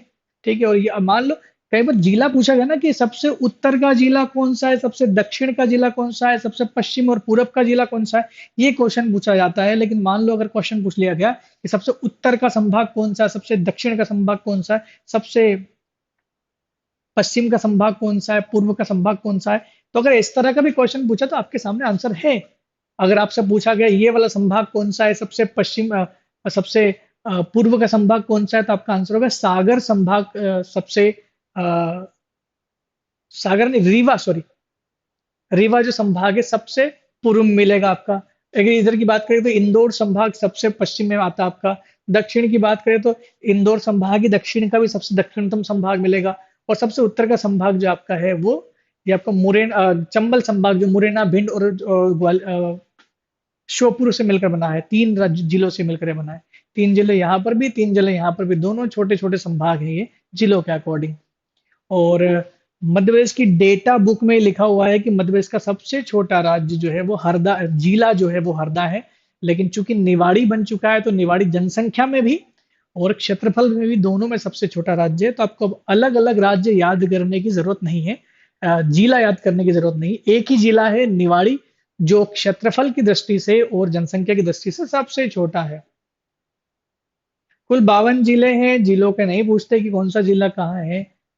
देखिए जिले याद तो रखने होते हैं, लेकिन कब, जब यहाँ से कोई नेशनल हाईवे गुजर रहा होता है। क्वेश्चन कई बार पूछे गए हैं, मेरा बस एनालिसिस प्रीवियस ईयर के क्वेश्चन से ही है। प्रीवियस ईयर के क्वेश्चन में ये पूछा गया है कि मान लो NH7 जो गुजर रहा है, हालांकि आजकल वो NH44 हो चुका है। NH44 अगर गुजर रहा है तो कौन कौन से जिले से गुजर रहा है, NH3 गुजर रहा है तो कौन कौन से जिले से गुजर रहा है। चार ऑप्शन देंगे, उसमें से एक ऑप्शन नहीं होगा। थोड़ा सा डीप में पढ़ने की जरूरत है, जो कि हम लोग परिवहन में इसको पढ़ेंगे, तो वहां इसकी जरूरत पड़ सकती है, अदरवाइज जरूरत नहीं पड़ेगी। जरूरत एक जगह और पड़ती है कि मध्य प्रदेश कई सारे राज्यों से घिरा हुआ है। टोटल 5 राज्य हमारे आसपास हैं, 5 राज्य हमारे आसपास है, जिसके हम लोग बात कर लेते हैं। ये आपका यूपी, ये आपका राजस्थान, ये आपका गुजरात, ये आपका महाराष्ट्र, और जो सबसे इधर वाला राज्य है वो आपका है CG छत्तीसगढ़। टोटल मध्य प्रदेश कितने राज्यों से मिला हुआ है, तो टोटल मध्य प्रदेश जो है वो आपको कितने राज्यों से जुड़ा हुआ है, वो जुड़ा हुआ है आपके 5 राज्यों से जुड़ा हुआ है। छत्तीसगढ़, मध्य प्रदेश, गुजरात, राजस्थान और यूपी। सबसे लंबी सीमा साझा करता है मध्य प्रदेश यूपी के साथ, सबसे कम सीमा साझा करता है गुजरात के साथ में, इतना ध्यान रखना। मध्य प्रदेश के 14 जिले हैं लगभग जो यूपी से सीमा साझा करते हैं, जबकि 2 ही जिले हैं जो गुजरात से सीमा साझा करते हैं। ये तो हुई बात मध्य प्रदेश की, जो प्रेजेंट मध्य प्रदेश है। क्वेश्चन मान लो पूछ लिया कि जब अविभाजित मध्य प्रदेश कितने राज्यों से सीमा साझा करता है, क्वेश्चन कुछ भी पूछा जा सकता है। अविभाजित मध्य प्रदेश मतलब बिफोर 2000 वाला मध्य प्रदेश जो है, बिफोर 2000 वाला मध्य प्रदेश मतलब छत्तीसगढ़ जब हमारे पास था। आपको जानकारी होगी इस बात की कि मध्य प्रदेश से अलग होकर छत्तीसगढ़ एक राज्य बना था। मैं आपको मध्य प्रदेश का ये मैप दिखाता हूँ, इसमें देख सकते हैं आप। अगर आपको पूरे राज्यों की जानकारी है तो आप बिल्कुल बता दें कि अविभाजित मध्य प्रदेश कितने राज्यों से घिरा हुआ था। यूपी, दैट इज एक सिंगल राज्य है यूपी, राजस्थान सेकंड, गुजरात, महाराष्ट्र, छत्तीसगढ़ तो ऑलरेडी मध्य प्रदेश में था ही। उसके अलावा ये जुड़ा हुआ था आपका उड़ीसा, बिहार,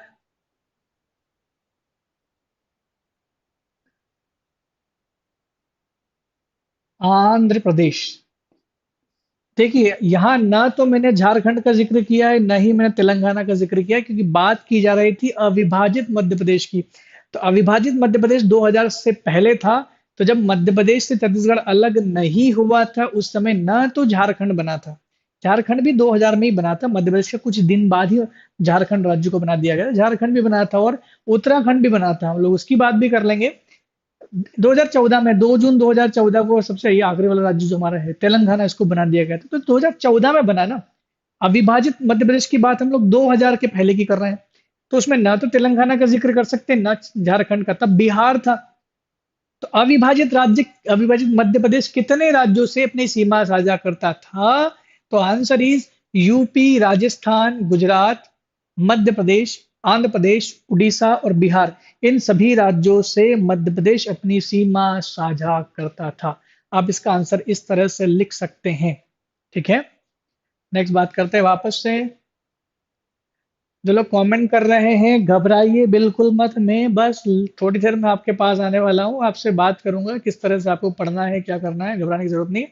मैं अपना मेंस का क्वेश्चन भी आपको लिखाऊंगा, इसका आंसर आपको लिख कर लाना पड़ेगा। मध्य प्रदेश की जनगणना 2011 के अनुसार मध्य प्रदेश में टोटल जनसंख्या, देखिए हम हमेशा ये ध्यान रखिए कि प्रिलिमिनरी एग्जाम जो होती है, आपकी प्रिलिमिनरी एग्जाम जो होती है प्री, उस प्रारंभिक परीक्षा में एक प्रश्न सदैव पूछा जाता है, और पूछा जाता है कहाँ से, पॉपुलेशन सेंसस से पूछा जाता है।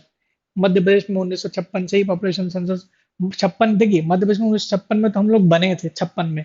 और पॉपुलेशन सेंसस मध्य प्रदेश की पहली बार होती है 1961 में। तो ये ध्यान रखना कि मध्य प्रदेश की पहली पॉपुलेशन सेंसस कब, 61 में, क्योंकि वो मध्य प्रदेश पूछ रहा है। अगर मध्य प्रदेश के पहले से पूछेगा तो मध्य प्रदेश उससे पहले कई भागों में विभाजित था, जिसमें सेंट्रल प्रोविंसेस और बरार थे, मध्य भारत था, है ना, एक ग्वालियर इंदौर वाला रीजन था, भोपाल स्टेट था उसमें।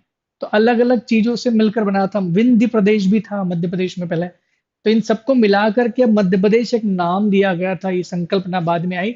मध्य प्रदेश की जनसंख्या की बात कर ले तो 7,26,26,809 जनसंख्या मध्य प्रदेश में है। मध्य प्रदेश में ग्रामीण और शहरी का अलग अलग परसेंटेज दिया गया है। अनुसूचित जाति का परसेंटेज 15.61% है और अनुसूचित जनजाति का परसेंटेज 21.08% है। अब जल्दी से मुझे कमेंट, अब मैं आपके कमेंट पे आ जाता हूँ। एक क्वेश्चन यहाँ से मैं पूछ रहा हूँ, फिर मैं वापस से दोबारा पढ़ाई पे आऊंगा। मुझे बताइए, आप जितने भी लोग अभी क्लास में हैं और देख रहे हैं, मुझे बताइए कि कितने लोग ये जानते हैं कि एसटी और एससी में अंतर क्या होता है। What is the difference between ST and SC? अनुसूचित जाति और अनुसूचित जनजाति में अंतर क्या होता है? जल्दी से आंसर अपना पब्लिश कर दें, टाइप कर दें कि सर एसटी का मतलब ये होता है और एससी का मतलब ये होता है। क्या मतलब होता है अनुसूचित जाति का और अनुसूचित जनजाति का? मैं आपके आंसर पढ़ लूंगा, फिर हम लोग आगे बढ़ जाते हैं। तो देखिए, यहाँ परसेंटेज से देख सकते हैं आप, परसेंटेज में 21% किसका है? एसटी का है। मैंने बोला था आपको कि मध्य प्रदेश में एसटी की जनसंख्या ज्यादा है। ओवरऑल भारत में एससी की जनसंख्या ज्यादा है। एससी की जनसंख्या सबसे ज्यादा अगर किसी राज्य में है तो वो है उत्तर प्रदेश। उत्तर प्रदेश एससी की सबसे ज्यादा जनसंख्या अनुसूचित जाति वाला राज्य है, जबकि मध्य प्रदेश अनुसूचित जनजाति वाला राज्य है। और हाल ही में भी मध्य प्रदेश सरकार का आपने निर्णय तो सुना होगा। मैं एक बार फिर से निर्णय क्लियर कर देता हूं आपको। निर्णय बोला है मध्य प्रदेश ने ओबीसी के आरक्षण, जो लोग ओबीसी से हैं उनको खुश होने की जरूरत है, उन्होंने कर दिया है 27%। मंडल कमीशन ने पहले डिसाइड किया था 1992 में, जब पहली बार इंदिरा साहनी का केस आया था, सुप्रीम कोर्ट ने भी बोल दिया था, लीगल करार दे दिया गया था कि एजुकेशनली और सोशल बैकवर्ड क्लासेस को आप दे सकते हैं। 27% रिजर्वेशन प्रोवाइड किया गया था by the contemporary government, PV Narasimha Rao सरकार ने। 27% तब से चल रहा है, लेकिन देश के लिए 27% फिक्स था। राज्यों को अपने हिसाब से फिक्स करने का राइट दिया गया था। राज्य 27% तक कर सकते हैं, लेकिन परसेंटेज के हिसाब से, पॉपुलेशन के परसेंटेज के हिसाब से। मध्य प्रदेश में तो ओबीसी की पॉपुलेशन बहुत ज्यादा है, फिर भी 14% था पहले। और लगातार मुद्दे आ रहे थे, सुप्रीम कोर्ट में याचिका दायर की जा रही थी, तो उन्होंने हाई कोर्ट में याचिका दायर की जा रही थी, तो उसके आधार पर निर्णय जो लगातार अटका हुआ, सब लोग जानते हैं इससे एग्जाम आपकी पोस्टपोन हो रही थी बार बार। तो ये 27% फिक्स कर दिया गया है अब मध्य प्रदेश की सभी परीक्षाओं में। हालांकि जो परीक्षा हो चुकी है उसमें एप्लीकेबल नहीं है, ये ध्यान रखना। 27% ठीक है। उसके बाद आपका एससी का रिजर्वेशन भी क्लियर उस दिन आया था कि ये 15% मिलेगा, और एसटी का रिजर्वेशन जो है वो 20% मिलेगा। एसटी का रिजर्वेशन कितना मिलेगा? 20%, 15%। ये परसेंटेज के हिसाब से। वैसे भी भारत में ऐसा कोई फिक्स नहीं है, सब राज्यों में अलग अलग परसेंटेज है। अगर आपसे पूछेगा कि ओबीसी का कितना दिया गया है रिजर्वेशन, तो ओबीसी का रिजर्वेशन 27% लिमिट है, फिक्स है। लेकिन अगर पूछा कि एसटी का रिजर्वेशन, एससी का रिजर्वेशन कितना दिया गया है, तो एसटी और एससी का रिजर्वेशन जो है ये डिपेंड करता है पॉपुलेशन रेशियो पर। कितना पॉपुलेशन उस राज्य में है, जितना पॉपुलेशन उस राज्य में होती है उतना दे देते हैं। मध्य प्रदेश में लगभग 21% एसटी है, ये तो अभी है ना, रिजर्वेशन पहले का दिया हुआ है। 15% रिजर्वेशन दिया हुआ है, बिकॉज अब यहाँ पर 15.61 है, 21.08 है, तो फिर भी 20% रिजर्वेशन दिया जाता है। तो जित अगर मान लो 100 सीट है तो 20 उनको चली जाएगी, 15 उनको चली जाएगी, 27 उनको चली जाएगी, बची हुई सीटें जनरल कैटेगरी यानी यूआर में बढ़ जाती है। मैं आपको बता दूं कि इंदिरा साहनी केस 1992 जब आया था, तो सुप्रीम कोर्ट ने क्लियरिफाई किया था कि आरक्षण गलत नहीं है, लेकिन आरक्षण सीमाओं में बंधा रहे तो ज्यादा अच्छा रहेगा। उन्होंने क्लियर किया था कि आरक्षण की जो सीमा है ये 50% से एक्सीड नहीं कर सकती, उससे आगे नहीं जा सकती, उसको उससे ज्यादा बढ़ाया नहीं जा सकता। 50% से ज्यादा नहीं बढ़ा सकते। अभी जो आरक्षण की सीमा है, नेशनली बोल रहा हूं मैं, 49.5% तक आरक्षण दिया गया है, अभी पूरे नेशनल दिया जाता है पूरे इंडिया में। अब नए नए ग्रुप उभर कर आते हैं, अगर वो दबाव बनाते तो उनको आरक्षण बिल्कुल दिया जाता है। ये बात कर लेते हैं हम इनकी। पुरुषों और स्त्री की संख्या में डिफरेंस ज्यादा तो नहीं है, लेकिन फिर भी डिफरेंस मायने रखता है। यहाँ पर 1,04,62,918 पुरुष हैं, शहरों की बात कर रहा हूं मैं। और 96,06,487 जो है वो महिलाएं हैं। महिलाओं की संख्या काफी कम है। यहाँ देखें तो ग्रामीण क्षेत्रों में पुरुषों की संख्या 2,71,41,49,388 है। आप लोग पढ़ पा रहे होंगे। और स्त्रियों की संख्या 2,54,08,016 है। डिफरेंस देखिए। वैसे भी ये डेटा अगर आप देखोगे ना, ST SC का डेटा देखना आप, जनसंख्या पॉपुलेशन में सेंसस देखोगे तो आपको दिखेगा सेक्स रेशियो, यानी लिंगानुपात, स्त्री और महिला पुरुषों की संख्या में अंतर। सबसे कम अंतर आपको मिलेगा अलीराजपुर, झाबुआ, बालाघाट जिन रीजन में अनुसूचित जनजाति और अनुसूचित जातियों की संख्या ज्यादा है। इसका मतलब पढ़े लिखे होने से शायद ज्यादा डिफरेंस आ गया है। जो लोग कम पढ़े लिखे होते हैं वहां पर ज्यादा सेक्स रेशियो को मिलने के चांसेस है। भारत के मध्य प्रदेश के वह सारे जिले जहां पर लिटरेसी रेट बहुत लो है, वहां पर लिंगानुपात काफी ठीक ठाक है।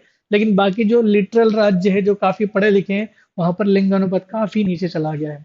तो इसमें ये तो बोल सकते हैं कि एजुकेशन एक बड़ा फैक्ट है इसमें, क्योंकि हम जानते हैं ना कि हम लोग सोनोग्राफी करा करके लिंग परीक्षण करवा सकते हैं। तो वैसे भी चाइना भी यही करता है, हम क्या, आसपास के सभी देशों में यही होता है। पूरे एशिया में महिलाओं की संख्या कम है। बाकी यूरोप में देखोगे तो महिलाओं की संख्या पुरुषों से काफी ज्यादा है। यहाँ पर दोबारा आ जाते हैं हम लोग। मध्य प्रदेश की सीटों की बात करें तो मध्य प्रदेश में राज्यसभा की टोटल 11 सीट से। राज्यसभा के चुनाव हर 2 साल में होते हैं, ध्यान रखना। राज्यसभा के चुनाव हर 2 साल में होते हैं, लेकिन राज्यसभा का जो भी मेंबर राज्यसभा का मेंबर बनता है, उसको कार्यकाल 6 साल का दिया जाता है। ये पॉलिटी में जब भी आप पढ़ोगे तो आपको क्लियर हो जाएगा कि ऐसा क्यों होता है राज्यसभा में। थोड़ा सा क्लियर कर देता हूँ आपको। पूरे भारत की बता देता हूँ आपको। राज्यसभा की सीटें 11 है और इलेक्शन होते हैं in every 2 year.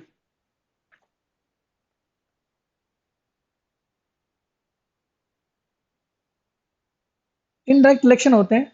Election performed in every 2 year. प्रत्येक 2 साल में राज्यसभा के इलेक्शन होते हैं। क्या कारण है कि 2 ही साल में होते, 6 साल का कार्यकाल है, तो फिर कैसे पूरा होता होगा।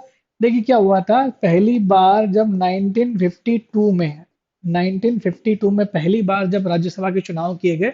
देखिए राज्यसभा में ये तो जानते हैं कि राज्यसभा लोकसभा में अंतर क्या है।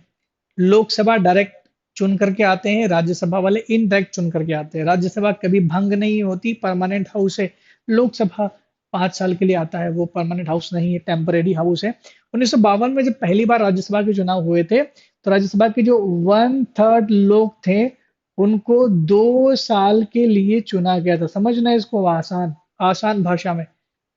पहली बार जब राज्यसभा के चुनाव हुए थे तो 1/3 मेंबर को चुना गया था फॉर 2 ईयर, और 1/3 सदस्यों को चुना गया था फॉर 4 ईयर। 4 साल के कार्यकाल के लिए चुना गया था पहली बार, क्योंकि चक्र चलाना है हमको। और 1/3 the remaining 1/3 member are elected for 6 year. और जो बचे हुए 1/3 मेंबर है, रिमेनिंग 1/3 मेंबर है, उनको चुना गया था 6 साल के लिए। अब मुझे बताइए 1954 में चुनाव होंगे कि नहीं होंगे। बिल्कुल होंगे। 1954 में चुनाव होंगे। और चुनाव होंगे तो जिन लोगों ने 2 साल का कार्यकाल पूरा कर लिया, 1/3 पीपल अगेन इलेक्टेड। ये 1/3 सदस्य लोग दोबारा चुनाव के लिए आएंगे। या तो यही सदस्य या दूसरे भी आ सकते हैं। तो 2 साल बाद 1/3 लोगों के लिए चुनाव होता है। हर 2 साल में 1/3 लोगों का ही चुनाव होना है, ध्यान इस बात का रखना है। अब 1/3 लोग दोबारा चुन करके आएंगे, ये गए नए आए, लेकिन कितने साल के लिए आए। 6 साल के लिए आएंगे। अब जो नए मेंबर चुन करके आएंगे दोबारा, वो 6 साल के लिए आएंगे। और फिर 1956 में ये भी लोग अपना कार्यकाल पूरा कर लेंगे। देन अगेन जब लोग आएंगे चुन करके, तो वो कितने साल के लिए आएंगे, 6 साल के लिए आएंगे। थोड़ा सा ध्यान दीजिएगा इस बात पर। 1958 में दोबारा चुनाव होंगे 2 साल में, 1/3 मेंबर वापस री इलेक्ट होंगे।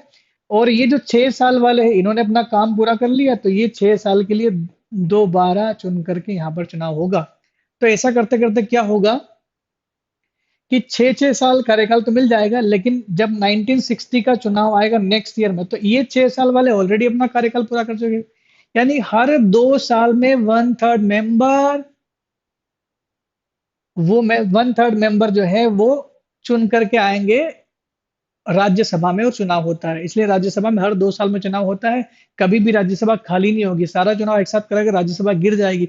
राज्यसभा गिरेगी तो देश को इमरजेंसी कंडीशन में संभालने के लिए कोई नहीं होगा, इसलिए समस्या ये किया गया। मेरे ख्याल से सब लोगों को क्लियर हो गया होगा कि क्या समस्या थी यहाँ पर। तो राज्यसभा की सीटें मध्य प्रदेश में 11 है, कौन कौन सी सीटें क्या क्या है उस पर चर्चा मत कीजिए, हम लोग बात करेंगे क्लास के दौरान कौन कौन है अभी, क्या है क्या नहीं है। क्योंकि क्वेश्चन बिल्कुल आया हुआ है कि मध्य प्रदेश राज्यसभा में महिला कौन थी। देखिए, लोकसभा की टोटल हमारे पास में 29 सीटें हैं, 29 सीटें हैं लोकसभा की, और 29 सीटों में से एसटी और एससी के लिए रिजर्वेशन दिया गया है। 2008 में ये रिजर्वेशन बढ़ाया गया था, इससे पहले कम था रिजर्वेशन। टोटल रिजर्व सीट की संख्या कितनी है लोकसभा में? 10 संख्या दी गई है। ठीक है, ये हमारे संविधान में भी दिया गया है। अगर आप आर्टिकल 330 332 देखोगे तो आपको मिलेगा, 332 में आपको जरूर मिलेगा कि लोकसभा में संख्या, विधानसभाओं में संख्या। तो 330 पढ़ोगे तो आपको लोकसभा में अनुसूचित जाति और जनजाति की संख्या। 2008 में परिसीमन आयोग बनाया गया था, डीलिमिटेशन कमीशन। वैसे भी जब देश का संविधान लागू किया गया था, तब प्रत्येक 10 साल की जो पॉपुलेशन होती है, पॉपुलेशन सेंसस के अकॉर्डिंग सीटें बढ़ाई जानी चाहिए। सीटें नहीं बढ़ाई गई, चल रही है पुरानी। अभी अगर मैं आपसे पूछूं कि आज भी भारत में जो लोकसभा की सीटों की संख्या है वो कौन सी जनसंख्या के आधार पर है, तो उसका राइट आंसर होना चाहिए 1971, 1971 की जनसंख्या के आधार पर भारत में लोकसभा की सीटें हैं। अभी 2011 की जनगणना के आधार पर भी कर देंगे तो सीटें क्रॉस कर जाएंगी, यूपी तो बहुत क्रॉस कर जाएगा। लगभग 22 करोड़ जनसंख्या हो चुकी है। हमारे देश की सबसे बड़ी समस्या है, कहना नहीं चाहिए लेकिन राइट आंसर है, समस्या सबसे बड़ी पॉपुलेशन सबसे बड़ी समस्या है। ये हम लोग नहीं बोल सकते पब्लिकली, और नहीं कोई नेता उसको बोल सकता कि देश की सबसे बड़ी समस्या जनसंख्या है। समस्या इसलिए है क्योंकि उन सभी लोगों को रोजगार चाहिए। बेरोजगार जनसंख्या सबसे ज्यादा समस्या का कारण हो सकती है। एससी और एसटी की बात करें तो 10 सीटें टोटल हैं। अब सीटें तो फिक्स की गई है। देखिए, एसटी की जो है इसका याद करने का ट्रिक है, धर्म खर बेतु, थोड़ा सा मैंने उसको बनाया है, धर्म खर बेतु। जो आदमी धर्म नहीं करता है, जो आदमी लगातार पाप करता है, उसको हम लोग सजेशन दे सकते हैं धर्म कर बेतु। मैंने इसको कर को खर कर दिया है क्योंकि मुझे यहाँ से जिला लेना है। द से मतलब होता है आपका धार जिला, र से मतलब होता है रतलाम जिला, म से मंडला, ख से खरगोन, बे से बेतुल, बेतुल। तो क्या कौन कौन से हो गए आपके? धार, रतलाम, मंडला, खरगोन और बैतूल। ये जो 6 जिले आपके हैं, ये 6 के 6 जिले जो है इसमें आ जाएंगे आपके, सॉरी ये एसटी वाले जिले हैं। बाकी ये जिले जो है आपके,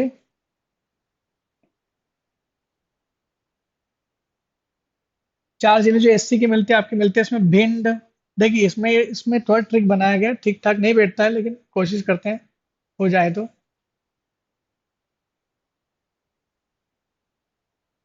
उज्जैन में देवता की भीड़, टिकट नहीं।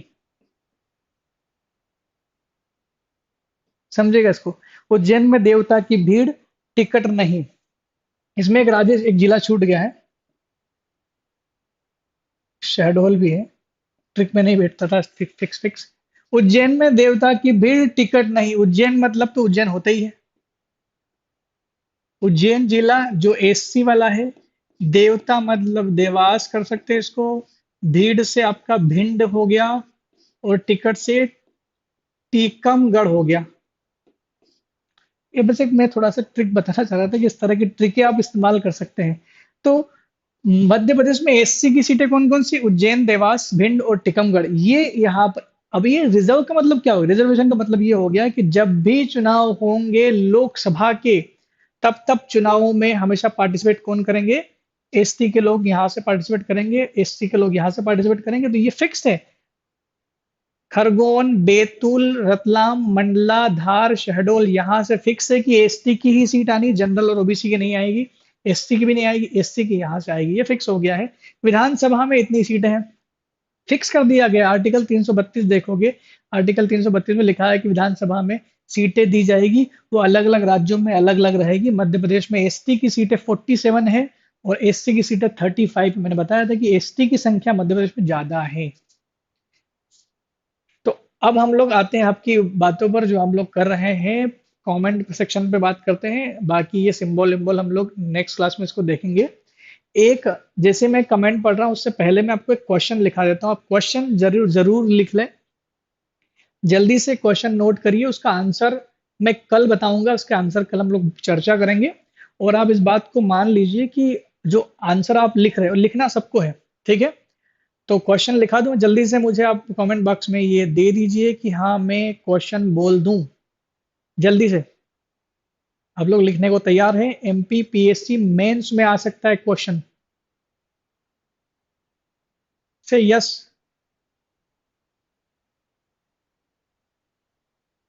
क्लियर पिक्चर नहीं आ रही है बोर्ड की।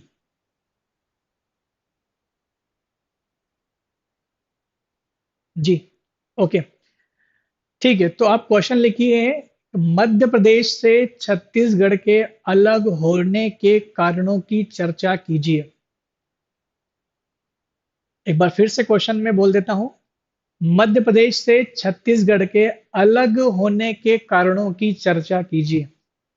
मध्य प्रदेश से छत्तीसगढ़ के अलग होने के कारणों की चर्चा कीजिए।